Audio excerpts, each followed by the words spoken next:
My name is Evelyn, and I want to tell you something I've never said out loud to anyone except my attorney and my oldest friend, Greta, who has known me since we were both 23 and working the front desk at the same insurance company in Columbus, Ohio. I'm 68 years old. I have a house I've lived in for 31 years. I have a garden in the backyard that my late husband Robert and I planted together the summer after we moved in. Roses along the fence, hydrangeas near the porch, a Japanese maple we bought from a nursery, going out of business sale for $11.50. That maple is now taller than the roofline.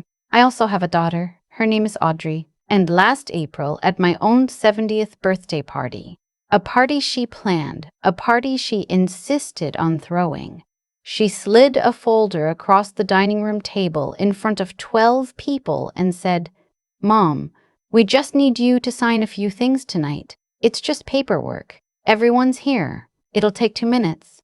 I looked at the folder. I looked at her. And then I smiled in a way I had been practicing for 6 weeks. "I know exactly what's in that folder," I said. "I shared copies to my attorney last Thursday." She laughed. Then she stopped laughing. That's where the story ends. But let me tell you where it started, because that part matters just as much. Robert died 4 years ago.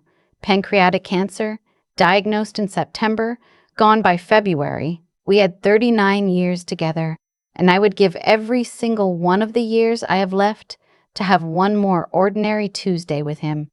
Sitting at the kitchen table, him drinking his coffee too fast, me telling him he was going to burn his tongue. He never listened. He always burned his tongue. After he died, I did what people told me to do. I gave myself time. I didn't make any major decisions for a year. I kept the house. I kept going to my book club on Thursday evenings. I kept up with the garden even when it felt like moving through water. The house is paid off. Robert and I were careful people. We weren't wealthy by any standard, but we had no debt, a modest retirement account, and a life insurance policy that left me comfortable enough that I don't lie awake at night worrying about money. I'm not rich. I'm stable. There's a difference. And I knew even then that stability, to some people, looks like an opportunity. Audrey is my younger daughter. I also have a son, Thomas, who lives in Portland with his family and calls me every Sunday without fail. When I tell you about what happened, I want you to know that Thomas knew nothing about any of it until it was already over. That matters to me. He's a good man. He's very much like his father. Audrey lives 40 minutes away, in a subdivision I've never quite warmed to, with her husband, a man named Chip. His real name is Charles, but he's gone by Chip since college, and something about that has always told me what I need to know. They have 2 children, my grandchildren, who I love completely and separately from all of this. The problems between me and Audrey did not begin after Robert died. They began before, if I'm being honest. Audrey has always had a way of folding her own wants into the shape of concern. When she was 17 and wanted to borrow my car, she told me I looked tired and maybe shouldn't drive. When she was in her late 20s and wanted Robert and me to co-sign a loan, she sat us down and explained, very gently, that it would actually be better for our taxes. We co-signed. It wasn't better for our taxes. After Robert died, the folded, want-shaped like concern got bigger. It started with small things. Suggestions that the house was too large for one person. Comments about how the neighborhood had changed, which it hadn't. Not really. It was the same quiet street with the same people who had been there for decades. Audrey once stood in my kitchen and said very carefully, "Mom, have you thought about what happens if you can't manage the stairs one day?" I told her I'd managed the stairs just fine that morning, and every morning for 31 years, she laughed and said I was being sensitive. About 8 months ago, the comments shifted. It was no longer about the house being too big for me. Suddenly, it was about the house being not quite right for the market. And wasn't it interesting that property values in my area had gone up? And had I thought about liquidity? And didn't I want to be able to travel while I was still healthy enough to enjoy it? I told her I had traveled. Robert and I went to Italy for our 25th anniversary. I went to see Thomas in Portland every other year. I had a trip to Savannah planned with Greta for the fall. That's not what I mean, Mom. I asked her what she meant. She said, I just think you deserve more options. Here is what I have learned in 68 years. When someone tells you that you deserve more options, they usually mean that they would like more options for themselves. I didn't say that out loud. I should have. I didn't. In February, Audrey and Chip came for dinner. This was not unusual. What was unusual was that Chip was wearing a sport coat on a Tuesday night, and he brought a bottle of wine, which they never did, and the whole thing had a feeling to it, a prepared feeling, like when you know someone has rehearsed the conversation they're about to have with you. We ate. We talked about the grandchildren. We talked about a show everyone was watching that I hadn't gotten around to yet. Then Audrey cleared the dinner plates, which she almost never did, and Chip leaned forward and folded his hands on the table and said, So, Evelyn, we've been doing some thinking. About what? I said. About the future. About making sure you're protected. I looked at Audrey, who had come back from the kitchen and was now sitting very still, the way she used to sit as a child when she wanted something and was trying not to let it show. Chip explained it like this. The house was my primary asset. Probate in Ohio could be slow and costly. They'd talk to someone? A financial advisor, he said, though he was vague about who exactly. And the recommendation was that I consider transferring the property into a family trust with Audrey as trustee, or alternatively, giving Audrey a durable power of attorney over financial matters, to simplify things down the line. He said down the line the way people say it when they mean when you're no longer able to manage your own affairs. And I want to tell you that I felt something go very quiet inside me. Not angry, not yet, just quiet. I asked him who this financial advisor was. He said it was someone a friend had referred them to. A local guy, very knowledgeable. I asked if this person was a fiduciary. Chip didn't know what that word meant. I could tell by the way his eyes moved slightly to the left. I told them I'd think about it. I smiled. I poured myself the rest of the wine. After they left, I sat in the living room for a long time. I looked at the Japanese maple through the window. It was February, so it was bare, just the shape of it against the dark. Robert and I used to argue about whether it was the right tree for that spot. He thought it was too dramatic. I said that was the point. We compromised by keeping it. I thought about Robert and about how he would have handled this evening, and I knew immediately he would have called our attorney the very next morning. So that's what I did. Her name is Louise. She's been our attorney, mine and Robert's, and now just mine for almost 20 years. She does estate planning, property law, elder law. She's about 10 years younger than me, and she has a directness I have always appreciated. She doesn't cushion things. I told her everything. She listened without interrupting, which is its own kind of kindness. When I finished, she said, Evelyn, I want to be very clear with you about what a durable power of attorney over financial matters would actually mean in practice. She explained it in plain language. If I signed a broad financial power of attorney in Audrey's favor, Audrey would have the legal authority to make financial decisions on my behalf, including decisions about the sale of my home, without my ongoing consent, under the right circumstances. If the document was drafted broadly enough, it could be misused. Elder financial abuse, she told me, is far more common than most people realize, and it is far more often committed by family members than strangers. She wasn't accusing Audrey of anything specific. She was telling me what the document would make possible. She also told me something that I have thought about almost every day since.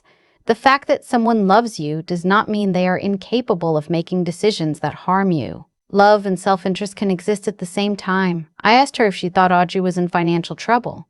She said she couldn't know that, but she said the request itself, the specific shape of what they were asking for, combined with the vagueness about who had devised it, was worth taking seriously. I hired her to begin a full review of my estate documents. She drafted a new will, a properly structured, revocable living trust with a professional trustee option, and a limited health care directive that gave no one the kind of broad financial access Chip had described. She also sent me home with a folder of information about what to watch for. I did not tell Audrey any of this. It was Greta who figured out the financial trouble part. Greta is the kind of woman who notices things quietly and then tells you about them without drama. which is one of the reasons I've kept her in my life for 45 years. She mentioned in March that she'd run into a mutual acquaintance, someone who moved in the same professional circles as Chip, and that this person had said, very casually, that Chip's business had been struggling. She didn't know the specifics, just that things were not good. I called Louise and told her. She noted it.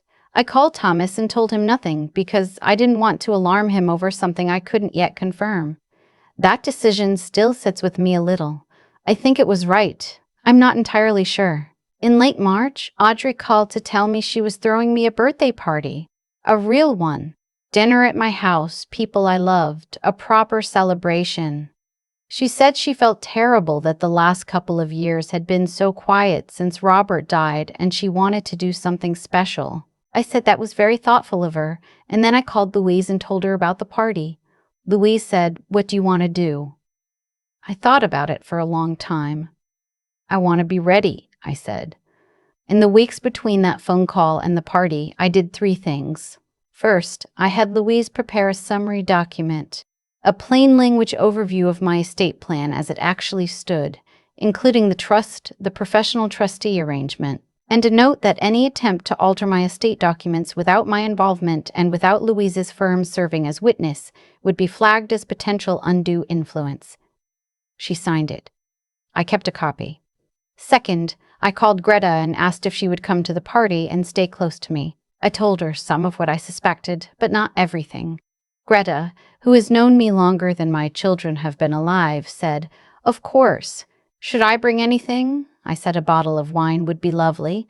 She said she'd bring 2. Third, I went to visit my grandchildren on a Tuesday afternoon, just the 2 of them and me and their after-school snacks at my kitchen table, and I reminded myself what was actually at stake.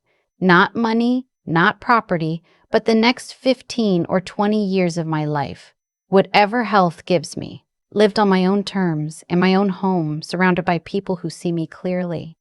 The party was on a Saturday. 12 people came. My neighbor Harriet. No, not Harriet from the other videos. I mean my actual neighbor. Her name is Rosemary. She's 81 and sharp as anyone I've ever met. Thomas called from Portland to sing Happy Birthday over the phone. Badly, intentionally badly, the way he's done since he was a teenager. There was a carrot cake, which is the only cake I've ever asked for. Everything felt normal. That was the disorienting part. Audrey was warm. She'd hung paper lanterns on the back porch. She'd made my grandmother's potato salad from memory, which she hadn't done in years. We ate. We laughed. I blew out the candles. Someone took photographs. And then, when the cake plates had been cleared and people were refilling their glasses and settling into the comfortable part of the evening, Audrey said, "Before everyone goes, there's just one quick thing." She went inside and came back with a folder. She set it on the table in front of me. "Mom, we put together something to make things easier for you down the road. Just a power of attorney, very straightforward. Chip and I consulted with someone and they really felt it was the responsible thing. Everyone's here, so we thought it would only take a minute." I looked at the folder. I looked at her.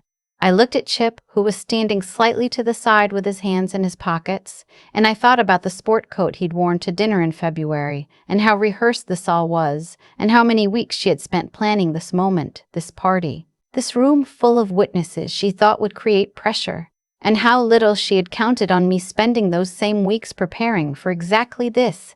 I smiled. I picked up the folder. I held it for a moment. "I know what's in here," I said. "I want you to know that I showed copies to Louise last Thursday. She's already reviewed it." Audrey's face did something complicated. "Mom, Louise isn't— this is a different Audrey." I said it gently, not coldly. Gently. "I'm not signing this tonight. I'm not signing anything tonight. I'm not signing anything tonight. And I'd like to talk to you about why you felt you needed to bring this to my birthday party, but not here, not now, not in front of everyone." The table was very quiet. Rosemary, bless her, refilled her glass of wine as though nothing had happened. Greta put her hand on my arm. Chip started to say something about how it was really just meant to be helpful, and I looked at him and said, "I know what durable financial power of attorney means, Charles. I've known for a very long time." He went quiet. The days after the party were hard in a way I didn't expect. Not because I doubted what I'd done. I didn't, not for a moment. But because Audrey is my daughter, and regardless of what she had tried to do, I had changed the room on her birthday party. And the look on her face when I said Louise's name was something I could not stop seeing. I called Thomas the following Monday and told him everything. He was quiet for a long time. Then he said, "Mom, you did the right thing." And then he said, "I'm so sorry you had to do it alone." I told him I hadn't been alone. I had Louise, I had Greta. I had Rosemary, who texted me the morning after the party to say simply, "I've been watching you for 20 years. I knew you were ready for them. I had prepared." That mattered. Louise, when I called her to tell her how the evening had gone, asked me what I wanted to do next, whether I wanted to document what had happened, whether I wanted to explore any legal options. I told her I needed to think. Here is what I thought about. I thought about how Audrey had learned, somewhere along the way, that soft pressure and careful framing could get her what she wanted. I thought about whether I had taught her that, inadvertently by giving in on the car and the cosign and 100 smaller things over 40 years. I don't know the answer to that. I suspect the answer is complicated. I also thought about Chip, and about the business trouble Greta had mentioned, and about how fear of financial ruin can make people do things that have no version of them that is okay. That doesn't excuse it. But I thought about it. 2 weeks after the party, Audrey called me. She did not apologize immediately. She circled around it the way she always has, approaching an uncomfortable thing from the side rather than the front. She said she felt things had gotten confused. She said she had only been trying to plan ahead. I told her that I understood the impulse to plan ahead. I also told her that what she had brought to my home, to my birthday party in front of my friends, was not planning ahead. It was a document that would have given her legal control over my finances without any ongoing check on how that control was used, and that I would not be signing anything like it ever. She was quiet. Then she said, "I didn't think you'd know what it was." Those 7 words. I let them sit there between us. And then I said, "Audrey, I have been managing my own affairs for 68 years. Your father and I built everything you grew up with. I am not confused, I am not frail, and I am not going to apologize for understanding what someone puts in front of me." She cried. I let her. We talked for a long time after that. I don't know where we go from here.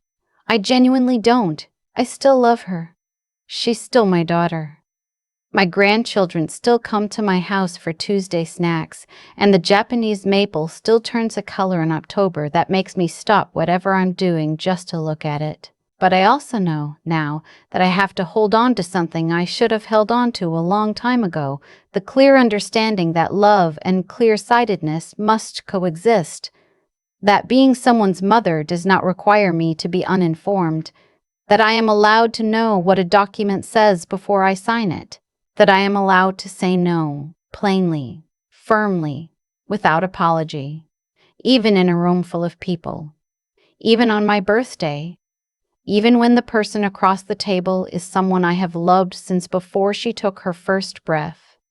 Rosemary came over a few days later with tomato seedlings from her greenhouse. She does this every spring. We planted them in the raised bed along the fence next to Robert's roses. She didn't mention the party. I didn't either. We just knelt in the dirt together in the afternoon light. And it was the most ordinary thing, and it was enough. I still have my house. I still have my attorney. I still have my maple. And I want to say this directly to anyone watching who might be in a situation like mine, or who has a mother or a grandmother or an aunt who might be. Please know that you have the right to understand exactly what you are being asked to sign. You have the right to consult your own attorney before anyone else's. You have the right to say, "Not tonight," and mean it. Elder financial abuse is real, and it happens quietly, in dining rooms, at birthday parties, inside families that love each other and want things from each other at the same time. Know your documents. Know your rights. Know who is really on your side. And now I want to ask you something because I genuinely want to know what you think. Was I right not to take legal action? Should I have pushed further? Or is there something more valuable in the conversation Audrey and I finally had, however imperfect, however unresolved? Tell me what you think in the comments, and tell me where you're watching from. I find it matters to me more than I expected, knowing that someone out there is listening. I've been thinking about cause and effect a lot since that birthday party, not in any grand or abstract way, just the quiet, practical kind of thinking you do when you're 68 and you've had enough years to watch how things actually unfold. What I know is this: nothing that happened in that dining room came from nowhere. Audrey didn't walk into my birthday party with a folder because she woke up one morning and decided to become a different person. She walked in with that folder because, for a long time, I had made it easy to believe that I wouldn't notice, that I was the kind of mother who would read the room before reading the document. That love, for me, was bigger than discernment, and for a long time, it was. I don't say that to blame myself. I say it because I think honesty about our own patterns is the beginning of changing them, and I am not too old to change. The cause was a long series of small moments where I chose peace over clarity. The effect was a dining room full of people and a folder I was expected to sign without questions. But here's the other side of that: the cause of what actually happened, of me sitting there calm, of me already knowing what was in that folder, of Louise's name landing in the room like something solid, was that at some point I chose differently. I chose to understand what I was being asked before I agreed to anything. I chose to call someone I trusted, not because I was certain something was wrong, but because I respected myself enough to find out. That's what I want to say to you, if you're still with me. Protecting yourself is not an act of hostility. It is not a failure of love. Evelyn knowing what a durable power of attorney means is not Evelyn failing as a mother. It is Evelyn doing the work of being a person who is still fully here, still competent, still the author of her own life. Audrey told me she didn't think I'd know what the document was. Those words stung, but they also clarified something. The assumption that an older woman, a widow, a woman living alone, wouldn't understand what was put in front of her is not unique to Audrey. It is a pattern that shows up in families everywhere, quietly, dressed as helpfulness. And the answer to it is not anger. The answer is knowledge. Consistent, unsexy, unglamorous knowledge about your own documents, your own rights, your own finances. Greta knew something was off before I asked her to. Louise gave me language for what I was seeing before I had the courage to name it. Rosemary texted me the morning after and said she'd been watching for 20 years and knew I was ready. I was not alone because I had spent decades being someone worth standing beside. That, too, is cause and effect. The person you are in the ordinary years, the choices you make about integrity, about staying curious, about not outsourcing your own understanding to whoever happens to be in the room. That person is the one who shows up when things get hard. You build her slowly, and then one day you need her, and she's there. I still don't know exactly where Audrey and I go from here, but I know where I stand, and that is not nothing. That is, in fact, everything.